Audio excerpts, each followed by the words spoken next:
Punjab Kings ఓడిపోయారు, sun Risers Hyderabad ఓడిపోయారు, Rajasthan Royals ఓడిపోయారు, ఆర్సీబీ ఓడిపోయారు.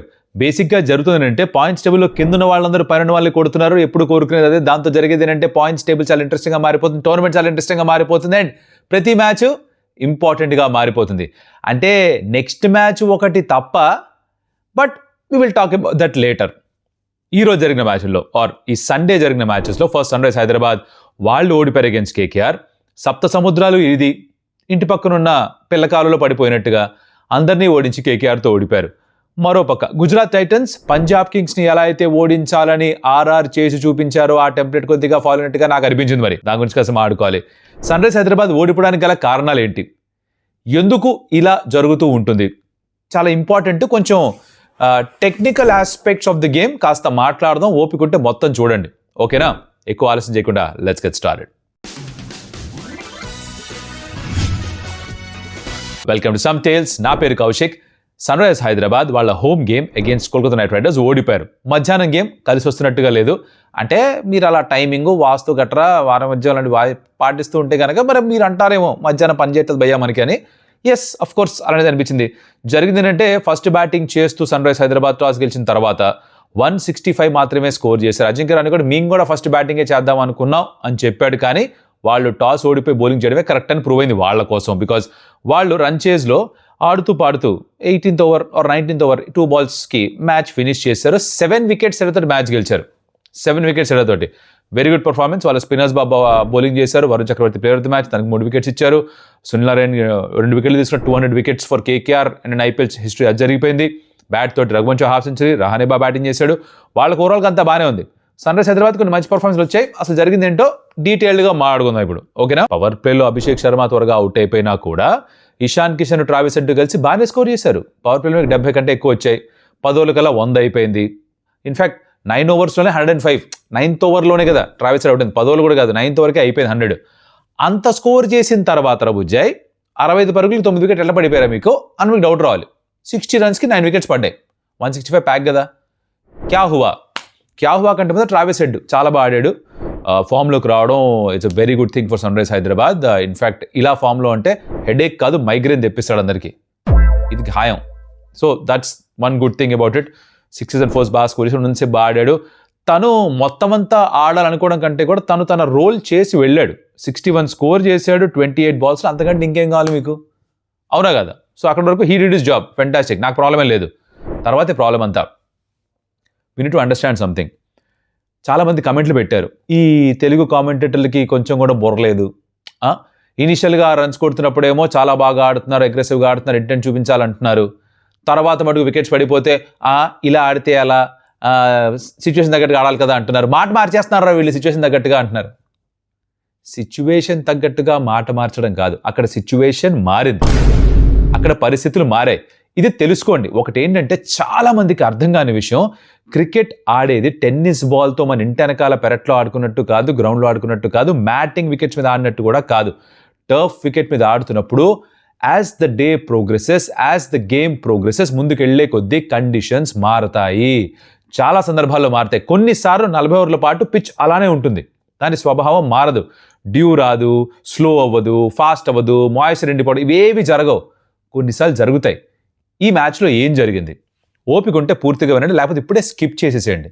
బికాజ్ నేర్చుకుందాం అనుకుంటే ఒక అర్థం పర్థం లేదు, ఊరికే కమెంట్ చేద్దాం అనుకుంటే మీకు నాకు సెట్ కాదు మా bro. Very simple point. Okay boy. It start off as a dry pitch, right? Now pitch already డ్రైగా ఉంది, ఎండ చాలా ఎక్కువగా ఉంది. మధ్యాహ్నం పూట జరిగిన మ్యాచ్, ఎంత వాటర్ చేసినా కూడా అది పీల్ చేసింది మొత్తం అంతా కూడా. ఎండ డ్రైగా ఉన్నప్పుడు కొత్త బాల్ తోటి బాల్ బెటర్గా బ్యాట్ పైకి వస్తుంది. బికాస్ బాల్ షైనీగా ఉంటుంది, స్కిడ్ అవుతుంది పడిన తర్వాత, ఇవన్నీ ఉంటాయి. సో బాల్ కొత్తదున్నంతసేపు కూడా బ్యాటర్స్ షార్ట్స్ ఆడడం ఈజ్ ఈజియర్. మీకు వాల్యూ ఫర్ షార్ట్స్ ఉంటాయి, బాల్ చక్కగా బ్యాట్ మీదకి వస్తుంది, ఎటువంటి ఇబ్బంది ఉండదు, మీ టైమింగ్లో ఎటువంటి ఆఫ్ ఉండదు. కానీ ఎప్పుడైతే బాల్ కాస్త పాతదవుతుందో, అంటే 10 ఓవర్ల వరకు ఆ షైన్ తగ్గిపోయినప్పుడు, షార్ట్స్ ఆడినప్పుడు బాల్ దాని షైన్ పోతుంది. ఈ ఐడియా మీకు కాన్సెప్ట్ అర్థం ఉంది కదా? క్రికెట్ బాల్తో ఆడారు కదా, 2-3 షాట్లు తగ్గగానే దాని షైన్ పోతుంది కదా, అవుట్ఫీల్డ్లోకి వెళ్ళగానే షైన్ కాస్త తగ్గుతుంది కదా, ఒక సైడ్ షైన్ చేస్తారు, మెయింటైన్ చేస్తారు, ఇంకో సైడ్ వదిలేస్తారు, రివర్స్ ఇంకోసం హెల్ప్ అవుతుంది లాస్ట్లో, ఇవన్నీ తెలుసు కదా, రైట్? ఓకే. నౌ ఆ ముందుకెళ్లే కొద్దీ డిపెండింగ్ ఆన్ సర్ఫేసెస్ ఎలా ఉందో, సరౌండింగ్స్ ఎలా ఉన్నాయో, పిచ్ ఎలా ఉందో, బాల్ వేర్ అండ్ టేర్ ఎంత జరిగిందో, దాని ఏజ్ ఎంత ఎక్కువైపోయిందో, ఈ డ్రై సర్ఫేసెస్లో ఏమవుతుందంటే 9 ఓవర్లు 10 ఓవర్లు 11 ఓవర్లు అయిన తర్వాత బాల్ బ్యాట్ మీదకి రావడం ఆగుతుంది, అంటే స్టాప్ అయి వస్తుంది. స్పిన్నర్స్కి బాల్ గ్రిప్ అవుతుంది. న్యూ బాల్ గ్రిప్ అవ్వదు, షైనీగా ఉంటుంది కాబట్టి అది కొంచెం స్లిప్ అయ్యే, స్కిడ్ అయ్యే ఛాన్సెస్ ఎక్కువ. సో స్పిన్నర్స్ వేసినా కూడా బాల్ పడి చక్కగా బ్యాట్ పైకి వస్తుంది. కానీ పాతదైన తర్వాత ఆ బాల్ ఈ డ్రై పిచ్ పైన పడి గ్రిప్ అవుతుంది. గ్రిప్ అయినప్పుడు టర్న్ అవుతుంది. That is where spinners become effective. And grip అయి వచ్చినప్పుడు, ఆగి వచ్చినప్పుడు మీరు ఒక పర్టికులర్ టైమింగ్లో షాట్ అవుతుంది. టైమింగ్ చాలా బాగుంది, చాలా సందర్భాలు చెప్తూ ఉంటారు కామెంటేటర్స్, అవునా? అంటే ఏంటి, కరెక్ట్గా కామెడీలో టైమింగ్ ఉంటుంది అలా అనమాట. కరెక్ట్ టైంలో పంచ్ పడుతుంది, అలా కరెక్ట్ టైంలో బ్యాట్కి బాల్కి కాంటాక్ట్ జరగడం, అదే టైమింగ్ అంటే. టైమింగ్ సరిగ్గా ఉంటే బాల్ చాలా దూరం వెళ్తుంది. టైమింగ్ కొంచెం ఆఫ్ అవుతే బాల్ వచ్చిన దాని స్పీడ్తో కంటే కూడా బ్యాట్ కొంచెం ముందర కానీ లేట్ కానీ వస్తే బాల్ గాల్లోకి వెళ్ళిపోవడం, కాటన్ బోల్డ్ అయిపోవడం ఇలాంటివి జరుగుతాయి. ఎక్కువ దూరం వెళ్ళకపోవడం ఇలాంటివి జరుగుతాయి. These are some things that you know when you play the sport, or మీరు టర్ఫ్ వికెట్స్ పైన ఆడినప్పుడు, క్రికెట్ బాల్తో ఆడినప్పుడు జరిగే విషయాలు. ప్రతి పిచ్ ఒకేలాగా through out the 4.5 hours game of T20 game కూడా ఉండదు. టెస్ట్ మ్యాచ్లో అయితే సెషన్కి మారిపోతాయి, రోజుకి సీన్ మొత్తం మారిపోతుంది. బాల్ ఓల్డ్ అయ్యే కొద్దీ చాలా మారిపోతుంది. T20లో కూడా కొన్ని సందర్భాలు జరుగుతుంది. అలాంటి సందర్భం ఏది, బాల్ కొంచెం పాతదైన తర్వాత స్పిన్నర్స్కి గ్రిప్ అవడం స్టార్ట్ అయింది. సో ట్రావిస్ హెడ్ ఉన్నంత వరకు, అంటే 9th ఓవర్ 10th ఓవర్ దాకా రన్స్ వచ్చాయంటే బాల్ కొంచెం షైనీగా ఉంటుంది, హార్డ్గా ఉంటుంది, బాల్ బ్యాట్ పైకి సరిగ్గా వస్తూ ఉంటుంది, షాట్స్ ఆడగలిగారు. దాని తర్వాత గ్రిప్ పై టర్న్ అవ్వడం స్టార్ట్ అయింది. అక్కడ దానికి అడాప్ట్ అవ్వలేదు. ఆ సిచ్యువేషన్ తగ్గట్టుగా బ్యాటర్స్ ఆడలేదు. బాల్ స్ట్రైట్గా పడి వస్తున్నప్పుడు షాట్స్ ఆడడం ఒకటి, బాల్ పడి గ్రిప్ పై టర్న్ అయినప్పుడు కూడా అదే షాట్ ఆడదామంటే కుదరదు. అనికేత్ వర్మ అలాంటి షాట్ ఆడే అవుట్ అయ్యాడు. ఇషాన్ కిషన్ అక్కడ కొంచెం క్యాల్కులేషన్ తప్పు చేశాడు. సునీల్ నరేన్ స్పెల్ అయిపోయింది, లాస్ట్ బాల్, ఆ బాల్ సీ ఆఫ్, దాని ముందు 6 కొట్టాడు రిస్క్ తీసుకొని. కానీ సీ ఆఫ్ చేసేసి ఉంటే తర్వాత ఫాస్ట్ బౌలర్స్ని ఆడటం ఇంకొంచెం ఈజియర్గా ఉండేది. స్పిన్నర్స్ వేర్ మోర్ ఎఫెక్టివ్ వాళ్ళు వేస్తున్నప్పుడు. అది గమనించలేదు. అది గమనించినా పర్లేదులే, వచ్చేస్తాయిలే, రన్స్ కొడుతూనే ఉందాలే, తగులుతుందిలే, ఓ ఫ్లోలో వెళ్ళిపోయారు. ఫ్లాట్ బ్యాటింగ్ ట్రాక్ అంటే ఏంటంటే బాల్ పడి చక్కగా బ్యాట్ మీదకి వస్తుంది, టైమింగ్ కూడా ఇష్యూ అవ్వదు, ఆగి రావడం లాంటివి జరగవు, టర్న్ అవ్వడం లాంటివి జరగవు. అక్కడ త్రూ ద లైన్ షాట్స్ ఆడచ్చు, మీరు నమ్మచ్చు బాల్ని, మీరు అనుకున్నట్టుగా బాల్ వస్తుందని. ఇక్కడ నమ్మడానికి లేదు. నమ్మడానికి లేనప్పుడు ఏం చేయాలి, మీరు జాగ్రత్త పడాలి. జాగ్రత్త పడకపోతే ఏం జరుగుతుంది, అవుట్ అవుతారు. ఇది తెలియక మీవేదో వాళ్ళు షాట్లు కొట్టినప్పుడు ఒకలాగా, షాట్లు కొట్టనప్పుడు ఒకలాగా మాట్లాడతాం అనుకోవడం, ఆర్ కామెంటేటర్స్కి అసలు కామన్ సెన్స్ లేదు అనుకోవడం, ఇది ఫ్యాషన్ అయిపోయింది. So good luck with that. మీరు అది కంటిన్యూ చేస్తానంటే, మీకు అది ఎంటర్టైన్మెంట్ ఇస్తుంటే మంచిది, కంటిన్యూ చేయండి. బట్ నేర్చుకుంటాం, అర్థం చేసుకుంటాం క్రికెట్ గురించి అంటే this is what the actual matter is. అక్కడ సన్ రైజ్ హైదరాబాద్ బ్యాటర్స్ కాస్త పొరపాటు చేశారు. ఇది 220, 230, 240 లాంటి పిచ్ కాదు. ఇక్కడ 180 to 200 స్కోర్ చేసినా కూడా ఫైట్ చేసే అవకాశం ఉండింది, because ball was helping the bowlers. అది సరిగ్గా అనలైజ్ చేయలేదు. రిస్క్స్ అక్కడ ఎక్కువ తీసుకున్నారు. స్పిన్నర్స్ సీ ఆఫ్ చేయాల్సింది, సింగిల్స్ అండ్ టూస్ కుదిరితే ఒక అవుట్ బౌండరీ, ఇక్కడ 6 అక్కడ స్కోర్ చేసి కానీ చేయాల్సింది, అది చేయలేదు.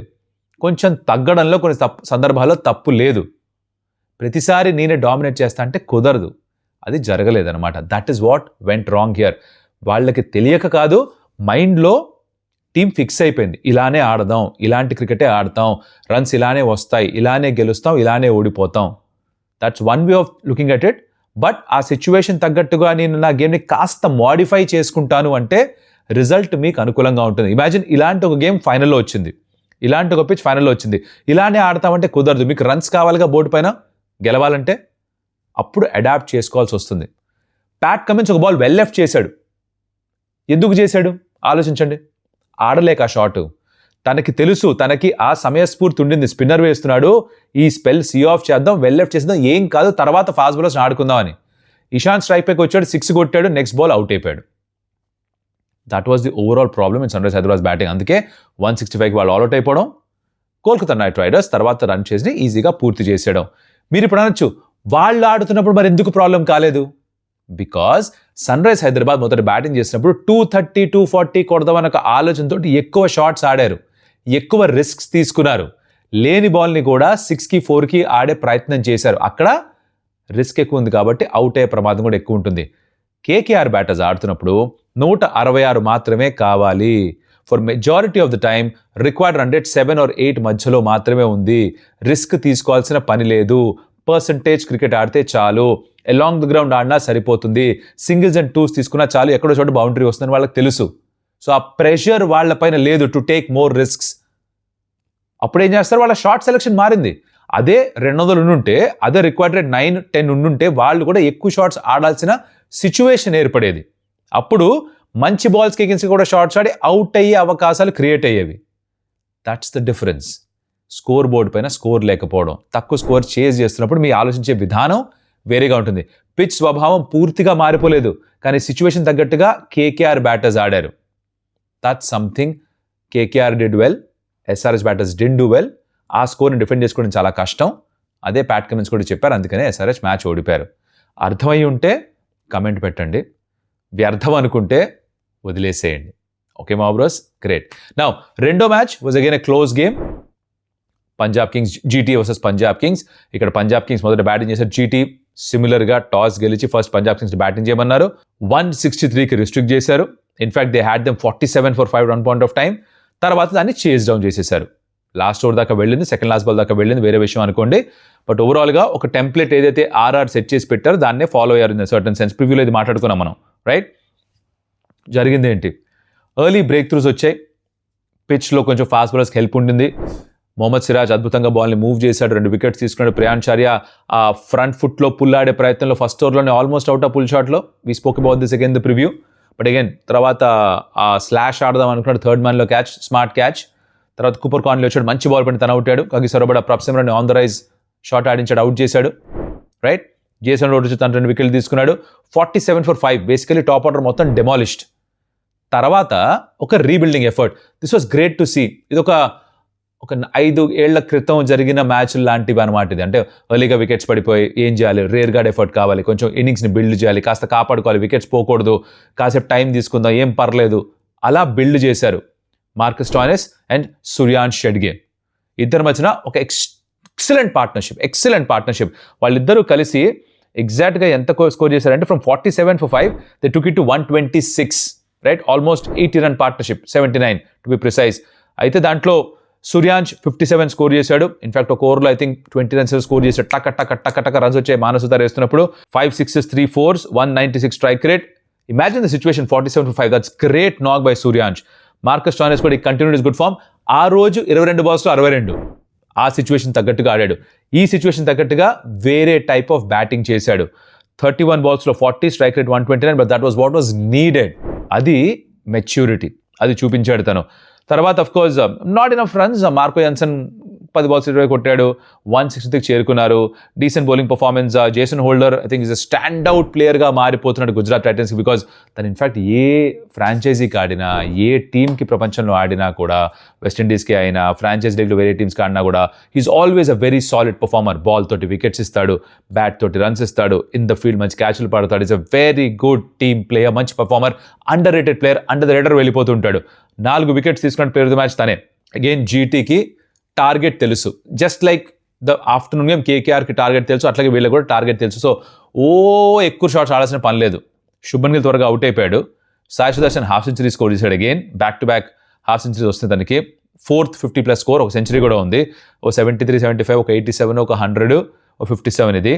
తర్వాత జాస్ బట్లర్ నుంచి ఒక చిన్న క్యామియో చూసాం. Then of course Nishant Sindhu ఎక్కువ రన్స్ కొట్టలేదు, కానీ వాషింగ్టన్ సుందర్ తను 23 balls 40 కొట్టి లాస్ట్ దాకా ఉండి మ్యాచ్ గెలిపించాడు. ఇన్ఫాక్ట్ 20th ఓవర్లో 6 కొట్టడం under pressure. It kind of brought back the visuals of that victory in Australia a few years back. Remember, లాస్ట్లో వచ్చే మంచి పర్ఫార్మెన్స్ ఇచ్చి తను షాదుల్ ఠాకూర్ ఒక పార్ట్నర్షిప్, ఆ 6లు కొట్టడం, ఆఫీస్ లెగ్స్ ఇక్కడ బెండ్ అదే అటు సైడే కొట్టాడు, same deep square leg, fine leg దగ్గర ఆ రీజన్లో 6 కొట్టాడు. అలా ఈ మ్యాచ్ని పూర్తి చేశారు. It went down to the wire. That was great to see. ఉన్న స్కోర్ని బాగా ఫైట్ చేశారు. He didn't use a spinner a lot. చహల్ని 14th ఓవర్లో తీసుకొచ్చి అక్కడ 13 runs ఇచ్చేసాడు తను. బట్ అదర్వైజ్ ఫాస్ట్ బౌలర్స్ అని మేనేజ్ చేశాడు. Because they realize that hard lengths hit చేస్తే బాల్ కొంచెం అటు ఇటు మూవ్ అవుతుంది, హెల్ప్ ఉంది. ఆ హెల్ప్ ఉండడం, బౌలర్స్కి కాస్త హెల్ప్ ఇస్తే ఎంత డిఫరెన్స్ తీసుకొస్తున్నారో అర్థమవుతుంది మనకి. నెంబర్ 1లో పంజాబ్ కింగ్స్ ఉన్నారు, ఆర్సీబీ ఉన్నారు, ఎస్ఆర్హెచ్ ఉన్నారు, ఆర్ఆర్ ఉన్నారు. పై వాళ్ళందరూ ఓడిపోయినా కూడా it still remains the same way. 5లో జీటీ, 6లో సిఎస్కే, ఐ థింక్ 8లో ఇప్పుడు కేకేఆర్ ఉన్నారు, 7లో డీసీ ఉంది, 9లో ఎంఐ, 10లో LSG. Wow, not bad right, I've got everything right. చూడకుండా సూపర్ ఇలా పాయింట్స్ టేబుల్ ఉంది. గ్రేట్ విషయం ఏంటంటే కింద టీమ్స్ పైన టీమ్స్ ఓడిస్తున్నారు కాబట్టి అన్ని మ్యాచ్లు ఇంట్రెస్టింగ్గా మారుతాయి, except for the next game that we going to talk about. చాలా బ్రీఫ్గా ఉంచుతా. ఫస్ట్ థింగ్స్ ఫస్ట్, నేను మోస్ట్ ప్రాబబ్లీ ఈ మ్యాచ్ రేపు నాకు డే ఆఫ్, అంటే నాకు కామెంటరీ లేదు, నాకు పని లేదు. చాలా రోజులు, ఒక వారం రోజుల తర్వాత నాకు ఒక బ్రేక్ దొరికింది. నేను మళ్ళీ క్రికెట్ చూద్దాం అనుకోవట్లేదు ఈ రోజున. I just want to switch off. So నేను మ్యాచ్ చూడను, దానికి సంబంధించి వీడియో చేయను, దానికి సంబంధించిన రీల్స్ ఏవి చేయను. ముందుగానే చెప్పేస్తున్నా, మా వాళ్ళు 100 కొట్టారు, మా వాళ్ళు గెలిచినప్పుడే చెయ్యవా, మా వాళ్ళకి ఇచ్చేస్తావా, వాళ్ళకైతే ఇచ్చేస్తావా, నాకు వద్దు ప్లీజ్. ఈ నెగిటివిటీ టూ మచ్ అయిపోతుంది, టాక్సిన్ టూ మచ్ అయిపోతుంది. ముందే చెప్పేస్తున్నా, నేను చూడట్లేదు మ్యాచ్. మోస్ట్ ప్రాబ్లీ 99% నేను చూడండి ఈ మ్యాచ్. ఓకే, సో నా వీడియోస్ ఎక్స్పెక్ట్ చేయకండి. దాని గురించి ప్రివ్యూ చెప్పేస్తాం. MI LSG versus MI match ఇది. ముంబై ఇండియన్స్ 9వ స్థానంలో, 10th స్పాట్లో ఎల్ఎస్జీ.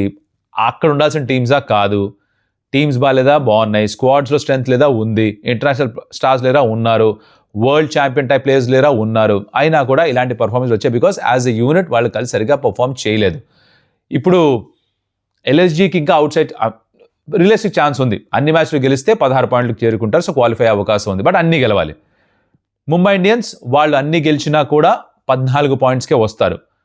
వాళ్ళు అక్కడి నుంచి క్వాలిఫై అవ్వాలంటే మిగతా వాళ్ళు ఎవరెవరో చాలా మ్యాచ్లు అన్నీ ఓడిపోయి, కొన్ని వర్షం కారణంగా రద్దయిపోయి, ఇలాంటివేవో జరగాలి. But looks highly unlikely. Never say never till there is another game if it happens, but never say never, వదిలేద్దాం అట్లా. బట్ చాలా కష్టమైన పొజిషన్లో ఉన్నారు. ఎలా వాళ్ళు మోటివేట్ చేసుకోవాలి అంటే యాక్చువల్లీ చాలా కష్టం మోటివేట్ చేసుకోవడం, బికాజ్ ఏం లేదు, nothing to look forward to in the season. వచ్చే సీజన్ కోసం ఎవరన్నా కొత్త ప్లేయర్ని ట్రై చేసుకోవాలా అని చూసుకోవడం ఒకటి. ఫ్రాంచైజీ పరువు ప్రతిష్ట దాని గురించి కొంచెం ఆడాలంటే అదొకటి. ఫ్యాన్స్ కోసం ఆడాలి, వాళ్ళు సపోర్ట్ చేస్తున్నారు వాళ్ళ కోసం ఆడాలి అంటే అది ఇంకొకటి. ఆర్ ప్రొఫెషనల్స్గా మీకు ఆ ఫ్రాంచైజీ డబ్బులు ఇచ్చి మిమ్మల్ని తీసుకుంది కాబట్టి దానికి తగ్గ న్యాయం చేయాలి. నా పర్ఫార్మెన్స్ నాకు నచ్చట్లేదు, ఒక అహంకారం ఉంటుందిగా ప్లేయర్కి, in a good way. It's a good అహంకారం అండ్ టాకింగ్ అబౌట్. ఇది చెడు అహంకారం కాదు. తనకంటూ ఒక స్థాయి మెయింటైన్ చేసుకుంటారు. దానికి తగ్గట్టుగా ఫర్ ఎగ్జాంపుల్ బుమ్రా తను అనుకున్నట్టుగా వికెట్స్ రావట్లేదు. ఫర్ ఎగ్జాంపుల్ హార్దిక్ పాండ్యా తను అనుకున్నన్ని రన్స్ స్కోర్ చేయలేదు, ఇప్పటిదాకా అనుకున్న వికెట్స్ తీసుకోలేదు. రిషబ్ పంత్ అనుకున్న స్థాయిలో పర్ఫార్మ్ చేయలేదు. నికోలస్ పూరన్ తను పర్ఫార్మ్ చేయలేదు. సో వీళ్ళందరికీ ఉంటుంది లోపల ఒక అహంకారం ఉంటుంది. ఏంట్రా ఇది, నేను అనుకున్నట్టుగా పర్ఫార్మ్ చేయలేదే, let me do something for my team. నా కోసం ఏమన్నా చేస్తా ఫస్ట్, అది నా టీంకి హెల్ప్ అవ్వాలి, నాకు ఆ టీం గెలుపు కూడా రావాలి అని వాళ్ళని వాళ్ళు లిఫ్ట్ చేసుకునే అవకాశం ఉంది. దాంట్లో ఒక డీసెంట్ మ్యాచ్ చూసే అవకాశం ఉందేమో. ఆనెస్ట్గా ఈ మ్యాచ్ ఎందుకు చూడాలంటే నేను చెప్పలేను, కారణాలు లేవు. It's not a match of great consequence. దీనివల్ల పాయింట్స్ టేబుల్లో పెద్ద మార్పులు చేర్పులు జరగవు. So I really can't say, నేనేదో బుకాయించి చూడండి మ్యాచ్ అని చెప్పలేను. కానీ of course if you're an MI fan, if you're LSG fan, or చేయడానికి పెద్దగా ఏం పని లేదు, ఐఎమ్ ఫ్రీ అనుకుంటే చూడండి మ్యాచ్. ఆర్ హైలైట్స్ మాత్రం క్యాచ్ చేస్తే అది కూడా చేయొచ్చు, right? I leave it at that. ఇప్పటిదాకా వీడియో చూసి thank you so much for that. If you liked the explanation నేను ఏదైతే ఇచ్చానో, పిచ్ స్వభావం ఎలా మారుతుందో, ఎందుకు సిచ్యువేషన్ తగ్గట్టుగా ఆడాలో మీకు అర్థమై ఉంటే, చెప్పిన దానిలో వాల్యూ కనిపిస్తే please drop a comment, because అది నాకు మా టీంకి అర్థమవుతుంది. ఇలాంటి కాంటెంట్ కూడా చేసినా చూసేవాళ్ళు, దాన్ని ఎంకరేజ్ చేసేవాళ్ళు ఉన్నారని. అండ్ అలాగే like the video, share it to friends and subscribe to stamp details. మనకు మళ్ళీ కలుస్తా. అప్పటిదాకా సెలవు. అదియోస్ అమిగోస్.